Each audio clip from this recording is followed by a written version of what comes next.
terbaru dibangunkan Universiti Sultan Zainal Abidin Uniza yang dinamakan robot Siba dijangka akan mencuri tumpuan ramai kerana mempunyai kelebihan berinteraksi dengan manusia.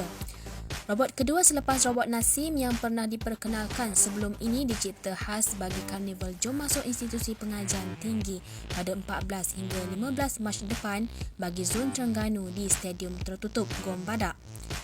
Pengarah Pusat Perancangan Strategik dan Pengurusan Sistem Kualiti dan Risiko Uniza, Profesor Madya Engku Fazli Hassan Syed Abdullah berkata, robot itu mempunyai sistem chatbot yang menggunakan voice recognition dan voice generator untuk berinteraksi dengan manusia secara verbal. Robot Siba yang merupakan robot kedua selepas robot Nasim buat pertama kalinya dipertontonkan di hadapan seramai 2,000 peserta yang menghadiri Majlis Syarahan Naib Chancellor 2020 dan pelancaran Pelan Strategik Uniza di Dewan Al-Mukhtafi Billah Shah di sini.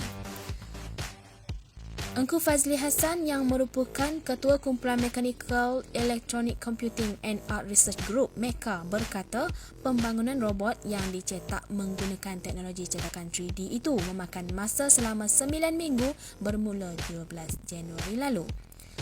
Robot Siba adalah robot kedua yang Uniza bangunkan di bawah kumpulan penyelidikan MECA, iaitu Mechanical, Computing and Arts.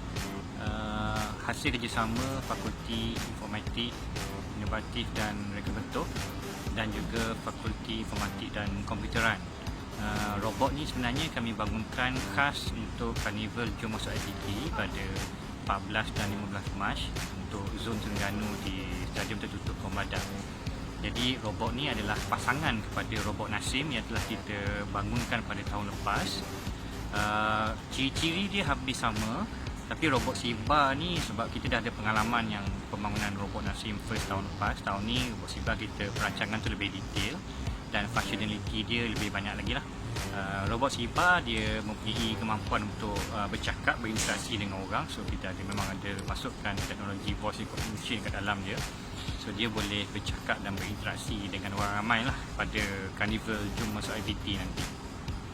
Dalam pada itu ditanya pemilihan nama robot berkenaan, katanya ia memberi maksud angin yang bertiup dari timur ke barat. Nasim memberi maksud angin bayu yang bertiup dengan lembut. So angin tu sebenarnya membawa pengertian perubahan yang ingin dibawa oleh Datuk Visi kita yang baru. Dan Nasim itu perubahan yang datang tu dia tidak mengubah apa-apa yang besar, tapi dia membawa ketenangan dan keseronokan Nasim tu maksud dia. Manakala Siba pula maksud dia adalah angin yang bertiup daripada timur ke barat. Dia bukan angin ribut, tapi angin sepul-sepul bahasa yang meniupkan daun-daun yang membawa perubahan yang lebih agresif berbanding dengan Nasim. So nama tu memang dipilih bersempena dengan pelancaran Pelan Strategik Uniza 2020-2022 lah. Jadi kalau diikutkan ni masih lagi prototype yang masih lagi kita dalam proses update. Okey, jadi untuk proses reka bentuk saja mengambil masa selama sebulan lebih. Dan proses untuk membina saja dalam sebulan lebih. Okey, dan proses baik boleh dan sebagainya lah. Sebelum ini, Uniza mencatat sejarah tersendiri apabila memperkenalkan robot Nasim sempena Majlis Idul Ilmi Convocation Uniza tahun lalu.